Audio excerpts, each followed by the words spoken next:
বাদশাহ হারুন আর রশিদ রহমতুল্লাহি আলাইয়ের একটি ছেলে ছিল। তার ১৬ বছর বয়স ছিল। সে অধিকাংশ সময় দুনিয়ার প্রতি অনাসক্ত ও বুজুর্গ লোকদের মজলিসে থাকত এবং প্রায় সময়ই কবরস্থানে চলে যেত। সেখানে গিয়ে বলতো, তোমরা আমাদের পূর্বে দুনিয়াতে ছিলে, দুনিয়ার মালিক ছিলে, কিন্তু এই দুনিয়া তোমাদেরকে মুক্তি দেয় নাই। অবশেষে তোমরা কবরে পৌঁছিয়ে গেছো। হায়, কোনোভাবে যদি আমি জানতে পারতাম তোমাদের উপর কি অতিবাহিত হচ্ছে এবং তোমাদের সাথে কি কি সওয়াল জবাব হচ্ছে। আর অধিকাংশ সময় এই কবিতা পাঠ করত।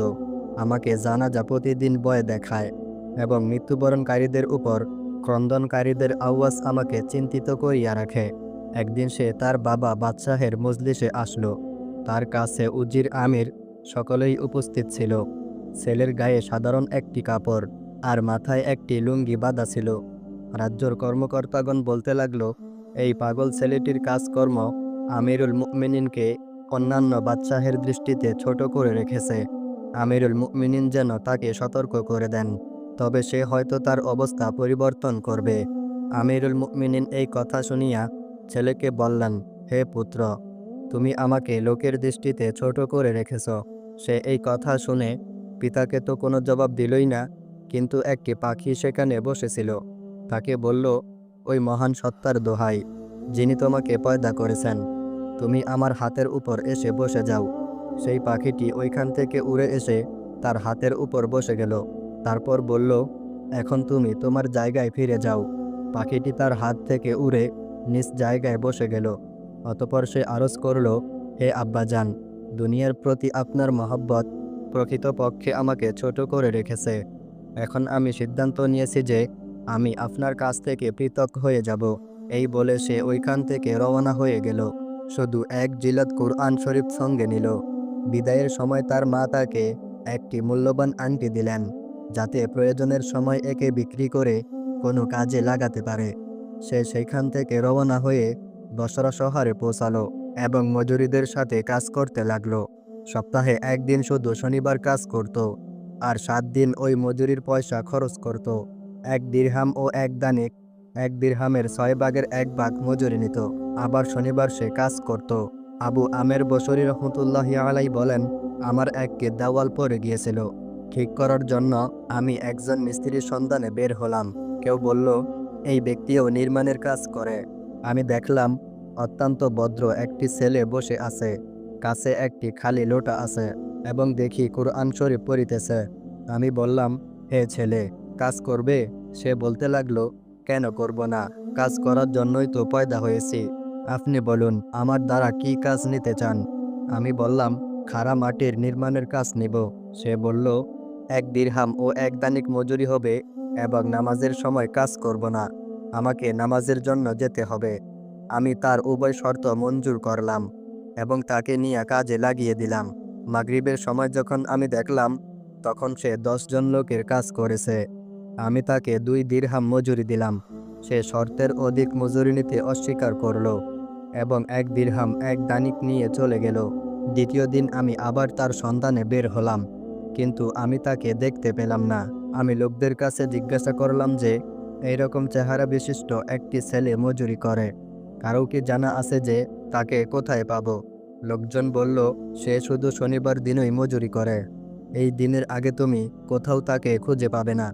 কাজ দেখে তার প্রতি আমার এই রকম আগ্রহ সৃষ্টি হলো যে আমি 7 দিন পর্যন্ত আমার নির্মাণ কাজ বন্ধ রাখলাম এবং শনিবার দিন আবার সন্ধানে বের হলাম। আগের মতোই তাকে বসে কুরআন শরীফ পাঠরত অবস্থায় পেলাম। সে আগের মতো 2 শর্ত রাখল, আমি মঞ্জুর করে নিলাম। সে আমার সাথে এসে কাজে লেগে গেল। আমি এই ব্যাপারে অবাক হচ্ছিলাম যে গত শনিবারে সে একা 10 জন লোকের কাজ কিভাবে করল। এজন্য আমি এমনভাবে তাকিয়ে রইলাম যে সে যেন আমাকে না দেখে। আমি তার কাজের অবস্থা দেখলাম। আমি এই দৃশ্য দেখলাম যে সে মাটির গাড়া নিয়ে দেওয়ালের উপর রাখে, আর পাথর নিজে নিজেই একটি অপরটির সাথে লেগে যেতে থাকে। আমার ইয়াক্কিন হয়ে গেল যে সে আল্লাহর ওলি হবে, আর আল্লাহর ওলিদের কাজে গায়েব থেকে সাহায্য হয়ে থাকে। যখন সন্ধ্যা হয়ে গেল, তখন আমি তাকে 3 দিরহাম দিতে চাইলাম। সে তা নিতে অস্বীকার করে বলল, আমি এত দিরহাম দিয়ে কি করব? সে 1 দিরহাম 1 দানিক নিয়ে চলে গেল। আমি 1 সপ্তাহ পুনরায় অপেক্ষা করলাম। 3য় শনিবার আবার তালাশে বের হলাম, কিন্তু আমি তাকে পেলাম না। লোকদের জিজ্ঞাসা করলাম। এক ব্যক্তি বলল, সে 3 দিন যাবৎ অসুস্থ, অমুক নির্জন জঙ্গলে পড়ে আছে। আমি এক ব্যক্তিকে বিনিময় দিয়ে রাজি করাইলাম যে সে আমাকে ওই জঙ্গলে পৌঁছে দিবে। সে আমাকে সঙ্গে নিয়ে ওই বিরান জঙ্গলে পৌঁছালো। তখন আমি দেখলাম সে বেহুশ অবস্থায় পড়ে আছে। একটি ইটের অর্ধেক টুকরা তার মাথার নিচে রহিয়াছে। আমি তাকে সালাম করলাম, সে নীরব রইল। আমি দ্বিতীয়বার সালাম করলাম, সে চোখ খুলল এবং আমাকে চিনে ফেলল। আমি ততক্ষণ তার মাথা ইটের উপর থেকে নিয়ে আমার কোলে রাখলাম। সে সরিয়ে নিল এবং মৃত্যু সুরে কবিতার কয়েকটি চরণ পড়ল। অর্থ: হে বন্ধু, দুনিয়ার নিয়ামত দ্বারা দুঃখায় পড়িও না। জীবন শেষ হইতেছে, আর এই নিয়ামত খতম হইয়া যাইবে। যখন তুমি কোনো জানাজা লইয়া কবরস্থানে যাও, তখন চিন্তা করিয়া থাকিও যে এমনিভাবে তোমার জানাজা উঠানো হইবে। সে আমাকে বলল, হে আবু আমের, যখন আমার রূহ বের হয়ে যাবে, তখন আমাকে গোসল দিয়ে আমার এই কাপড়েই আমাকে দাফন করিও। আমি বললাম, হে আমার প্রিয়, এতে সমস্যা কি আছে যে আমি আপনাকে নতুন কাফনের কাপড় পরাবো? সে বলল, নতুন কাপড়ে জীবিত লোককেই মানায়। কাফন তো পুরাতন হোক বা নতুন, তা একদিন পুরাতন হবেই। মানুষের সাথে শুধু তার আমল রয়ে যাবে। আর আমার এই লুঙ্গি ও লোটা কবর খননকারীকে দিয়ে দেবে। আর এই কুরআন শরীফ ও আংটি হারুন অর রশিদ এর কাছে পৌঁছিয়ে দিও। আর খেয়াল রেখো যে তুমি নিজে তার হাতে দিবে এবং এই বলে দিবে যে এক পরদেশী ছেলের পক্ষ থেকে এটি আমার কাছে আনামত ছিল। সে আপনাকে এই কথা বলে দিয়েছে যে এমন যেন না হয় যে এই গাফেলত ও দুঃখার অবস্থাতেই আপনার মৃত্যু এসে যায়। এই পর্যন্ত বলতে বলতেই তার প্রাণ বের হয়ে গেল। তখন আমি জানতে পারলাম সে শাহজাদা ছিল। আমি তার সকল ওসিয়ত পূর্ণ করলাম এবং কোরআন শরীফ ও আংটি নিয়ে বাগদাদ আসলাম। বাগদাদ এসে আমি খলিফার মহলের দিকে রওনা হলাম।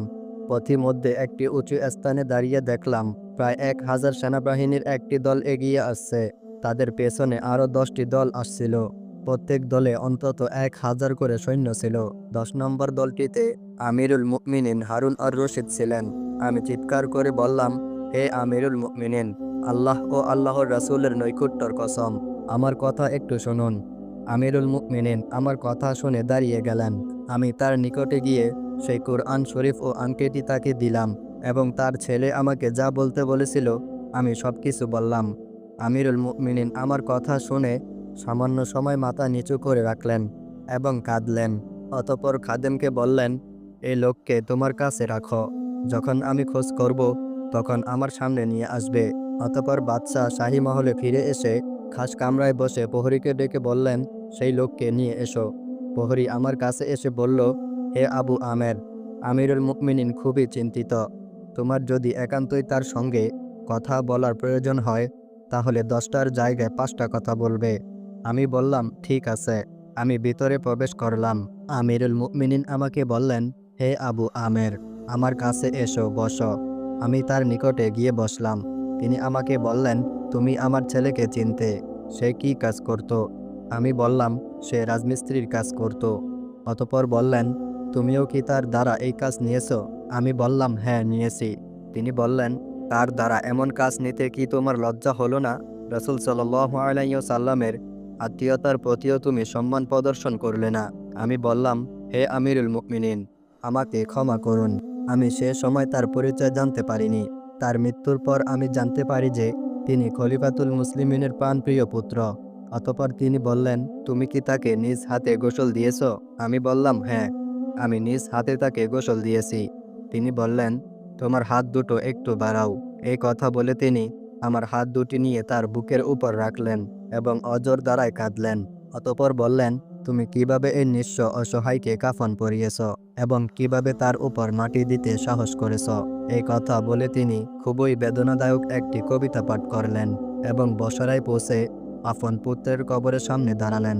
তিনি যখন কবর দেখলেন, তখন বেহুশ হয়ে গেলেন। পরে হুঁশ ফিরে এলে তিনি কয়েকটি দুঃখের কবিতা পাঠ করলেন।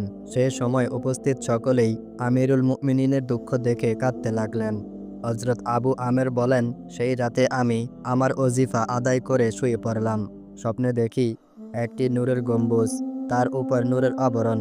হঠাৎ আবরণ সরে গেল এবং হারুনুর রশিদের সেই ছেলে ওই গম্বুজ থেকে বের হয়ে এসে আমাকে বলল, হে আবু আমের, আল্লাহ তাআলা তোমাকে উত্তম বিনিময় দান করুন। তুমি যথাযথভাবে আমার ওসিয়ত পূর্ণ করেছ। আমি জিজ্ঞাসা করলাম, বাসা, তোমার অবস্থা কেমন, আর তোমার ঠিকানা কোথায় হয়েছে? সে বলল, আমি আমার অতিশয় দয়ালু ও মেহেরবান পরওয়ারদিগারের নিকট আছি। তিনি আমার প্রতি সন্তুষ্ট আছেন। তিনি আমাকে এমন এমন নিয়ামত দান করেছেন যা কোনো চোখ দেখেনি, কোনো কানও শোনেনি, এমনকি কারো অন্তরে ও সেই সবের কল্পনা উদিত হয়নি।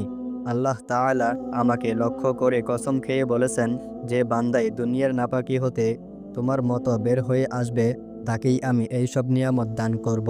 অতঃপর যখন আমার ঘুম ভাঙল, তখন তার সুসংবাদের কারণে আমার মনে এক ধরনের প্রশান্তি অনুভূত হলো।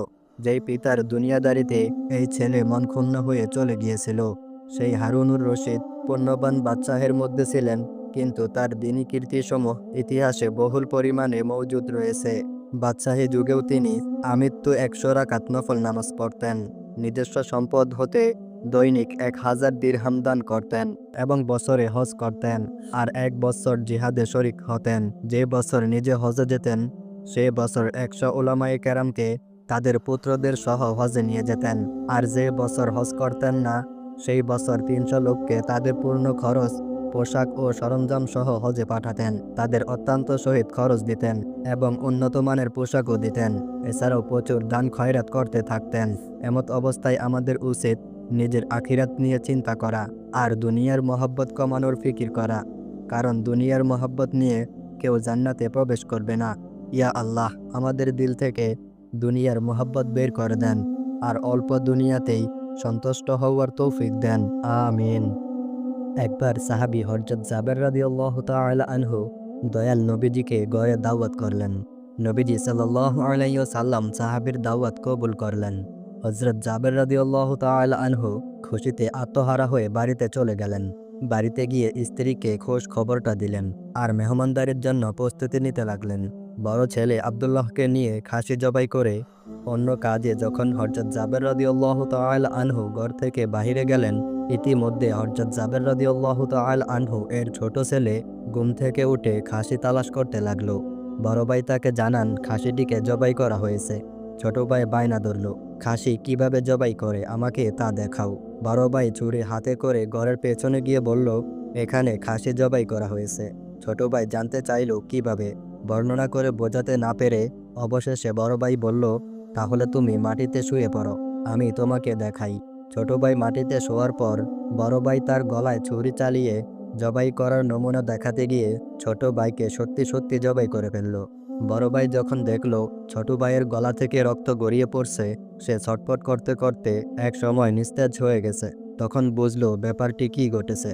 আতঙ্কিত হয়ে সে নিকটবর্তী এক খেজুর গাছের চূড়ায় উঠে আত্মগোপন করে রইল। এদিকে হযরত জাবের রাদিয়াল্লাহু তাআলা আনহু পুত্রদের খোঁজে বাড়ির পেছনে এসে ছোট ছেলের অবস্থা দেখে থমকে গেলেন। অতঃপর তাকে বুকে করে স্ত্রীর কাছে গিয়ে বললেন, তাড়াতাড়ি একটি কম্বল নিয়ে এসো, বাচ্চাটিকে শুইয়ে দেই। স্ত্রী রক্তমাখা সন্তানের লাশ দেখে চিৎকার করে কাঁদতে লাগলেন, কিন্তু স্বামী হযরত জাবের রাদিয়াল্লাহু তাআলা আনহু তাকে সান্ত্বনা দিয়ে বললেন, আজ আমাদের শোক প্রকাশ করার দিন না। আমাদের দুঃখ দেখলে নবীজিও দুঃখিত হবেন। অতএব ধৈর্য ধারণ করো, কষ্ট হলেও মুখে হাসি ফুটিয়ে তোলো। তারপর তারা দুজনে মিলে ছোট ছেলেকে কম্বল মুড়ে রান্নাঘরের পেছনে রেখে আসলেন। স্ত্রী রান্নার কাজে মন দিলেন। হযরত জাবের রাদিয়াল্লাহু তাআলা আনহু বের হলেন বড় পুত্র আব্দুল্লাহর খোঁজে। বাইরের পেছনে গিয়ে ছেলের নাম ধরে জোরে ডাক দিলেন। গাছের উপর আত্মগোপন করে বড় ছেলে সব ঘটনা প্রত্যাখ্যান করেছিল আর ভয়ে কাঁপছিল। পিতার ডাক শুনে ভাবল, এখন পালাতে না পারলে আব্বার হাতে ধরা পড়তে হবে। ধরা পড়লে আর রক্ষা থাকবে না। পালানোর উদ্দেশ্য গাছ থেকে লাফিয়ে পড়ে আঘাতপ্রাপ্ত হয়ে সেও মৃত্যু কোলে ডলে পড়ল। পিতা কাছে গিয়ে দেখেন আব্দুল্লাহর দেহে প্রাণের স্পন্দন নেই। বড় ছেলেকে কোলে তুলে তিনি বাড়ির ভেতরে আসলেন। স্ত্রীকে বললেন আরও একটি কম্বল নিয়ে আসার জন্য। বড় ছেলের এই অবস্থা দেখে দরদি মা পুনরায় আর্তনাদ করে উঠলেন। স্বামী তাকে পুনরায় সান্ত্বনা দিয়ে বললেন, ধৈর্য ধরো, আজ আমাদের দুঃখ প্রকাশের দিন না, আজ আমাদের পরম আনন্দের দিন। দয়াল নবীজি অল্প কিছুক্ষণের মধ্যেই আমাদের ঘরে তাশরিফ আনবেন। তারপর দুজনে মিলে বড় ছেলের লাশও কম্বলে মুড়ে ছোট ছেলের লাশের পাশে রাখলেন। স্বামী স্ত্রী তাদের চোখের পানি মুছে মুখে হাসি ফুটিয়ে তুললেন। হযরত জাবের রাদিয়াল্লাহু তাআলা আনহু বাড়ির সামনে দাঁড়িয়ে নবীজির আগমনের অপেক্ষা করতে লাগলেন। অল্প কিছুক্ষণের মধ্যে নবীজিকে উটের পিঠে করে আসতে দেখা গেল। হযরত জাবের রাদিয়াল্লাহু তাআলা আনহু আনন্দে আত্মহারা হয়ে দৌড়ে গিয়ে স্ত্রীকে নবীজির আগমনের সংবাদ দিলেন এবং পুনরায় তিনি দৌড়ে বাড়ির সামনে চলে এলেন। নবীজির উটের কাছে গিয়ে তাকে বাড়ি পর্যন্ত এগিয়ে আনলেন। নবীজি জাবের রাদিয়াল্লাহু তাআলা আনহু এর ঘরের সামনে উট থামিয়ে তার ডান পা মুবারক মাটিতে রাখলেন। বাম পা মুবারক এখনও নামাতে বাকি। এমন সময় জিবরাইল আলাইহিস সালাম আল্লাহর পক্ষ হতে নির্দেশ নিয়ে উপস্থিত হয়ে বললেন, ইয়া রাসূলুল্লাহ, আল্লাহ আপনাকে জাবেরের ছেলেদের সঙ্গে নিয়ে খানা খেতে বলেছেন। অতঃপর নবীজি সাহাবায়ে কেরামকে নিয়ে জাবের রাদিয়াল্লাহু তাআলা আনহু এর ঘরে তাশরিফ নিলেন। তাদের সামনে জাবের রাদিয়াল্লাহু তাআলা আনহু দস্তরখানা বিছিয়ে দিলেন। তার স্ত্রী খাবার বেড়ে দিলেন আর তিনি সেগুলো এনে মেহমানদের সামনে হাজির করলেন। তারপর তিনি নবীজিকে আরজ করলেন, ইয়া রাসূলুল্লাহ, দয়া করে খানা শুরু করুন। নবীজি বললেন, হে জাবের, তোমার ছেলেরা কোথায়? তাদেরকে ডাকো। হযরত জাবের রাদিয়াল্লাহু তাআলা আনহু বললেন, ইয়া রাসূলুল্লাহ, আপনি দয়া করে খেয়ে নিন, ছেলেদেরকে আমি পরে ডাকবো। নবীজি পুনরায় বললেন, তোমার ছেলেদের ডেকে নিয়ে এসো, তাদেরকে সাথে নিয়ে খানা খাবো। হযরত জাবের রাদিয়াল্লাহু তাআলা আনহু ও তার স্ত্রী হাত জোর করে পুনরায় আরজ করলেন, ইয়া রাসূলুল্লাহ, আপনি খানা খেয়ে নিন, আমরা তাদেরকে ডেকে দিচ্ছি। তখন নবীজি সাল্লাল্লাহু আলাইহি ওয়াসাল্লাম বললেন, হে জাবের, এইমাত্র জিবরাইল ফেরেশতা আমাকে আল্লাহর নির্দেশ জানিয়ে গেছেন আমি যেন তোমার ছেলেদেরকে সাথে নিয়ে খানা খাই। নবীজির একথা শুনে হযরত জাবের রাদিয়াল্লাহু তাআলা আনহু ও তার স্ত্রী আর ধৈর্য ধারণ করতে পারলেন না। তারা চিৎকার করে কেঁদে কেঁদে সমস্ত ঘটনা খুলে বললেন। তখন নবীজি সাল্লাল্লাহু আলাইহি ওয়াসাল্লাম হযরত জাবের রাদিয়াল্লাহু তাআলা আনহুকে বললেন, তোমার ছেলেদের কাছে গিয়ে বলো আল্লাহর নবী তাদেরকে ডাকছেন। হযরত জাবের রাদিয়াল্লাহু তাআলা আনহু নবীদের নির্দেশ মোতাবেক ছেলেদের লাশের সামনে গিয়ে তা বললেন। সঙ্গে সঙ্গে তারা দুজন আল্লাহু আকবার বলে উঠে নবীদের কাছে দৌড়ে চলে গেল। অতঃপর নবীজি সাল্লাল্লাহু আলাইহি ওয়াসাল্লাম আল্লাহর নির্দেশ মোতাবেক হযরত জাবের রাদিয়াল্লাহু তাআলা আনহুর দুই সন্তানকে নিয়ে খানা খেলেন। আল্লাহর রাসূল সাল্লাল্লাহু আলাইহি ওয়াসাল্লাম বলেছেন, বনি ইসরায়েলের কোনো এক ব্যক্তি বনি ইসরায়েলের ওপর এক ব্যক্তির নিকট 1000 দিনার খন চাইল। তখন সে খনদাতা বলল, কয়েকজন সাক্ষী আনো, আমি তাদেরকে সাক্ষী রাখব। সে বলল, সাক্ষী হিসেবে আল্লাহই যথেষ্ট।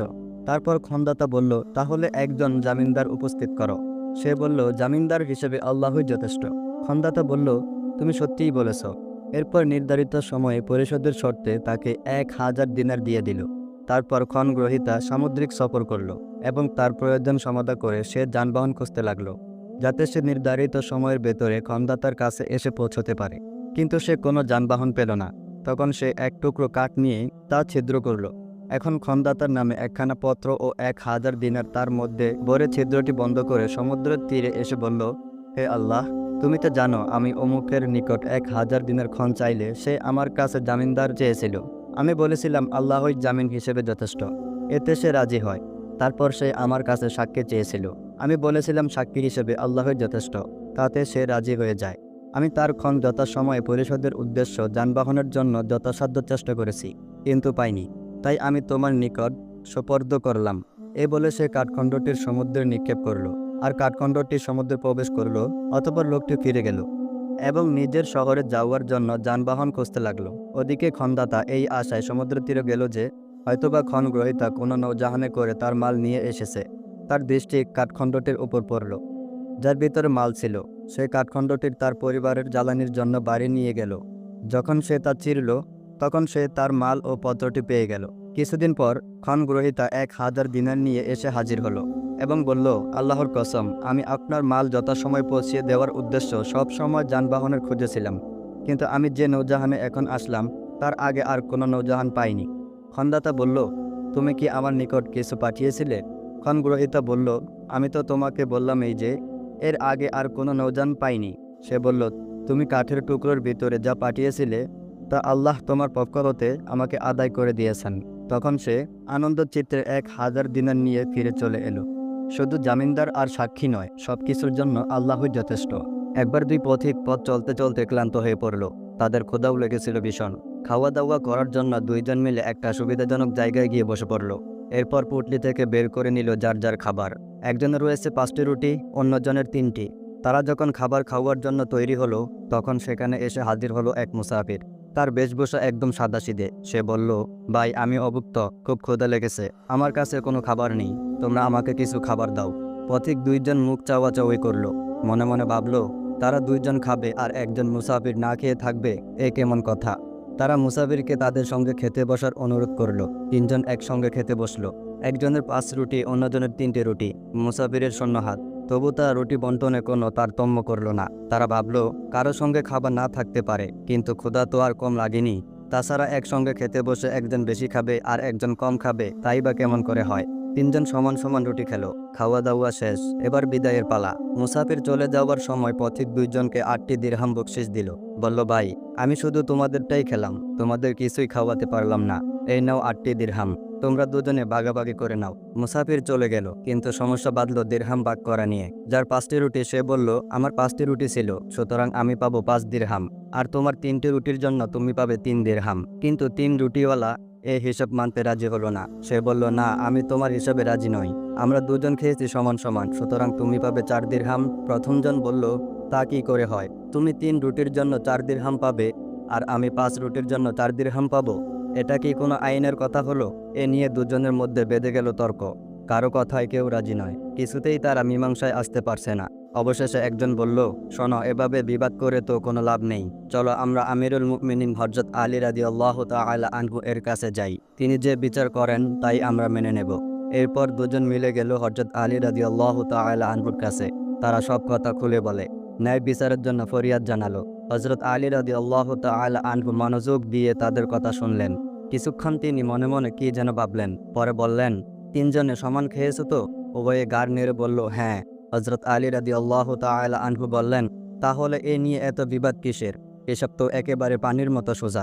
যার 5টি রুটি সে পাবে 7 দিরহাম, যার 3টি রুটি সে পাবে 1 দিরহাম। এমন হিসাবের কথা শুনে দুইজনে অবাক হয়ে গেল। 7 দিরহাম আর 1 দিরহাম ভাগ হলো কোন হিসেবে, তারা কিছুতেই বুঝতে পারল না।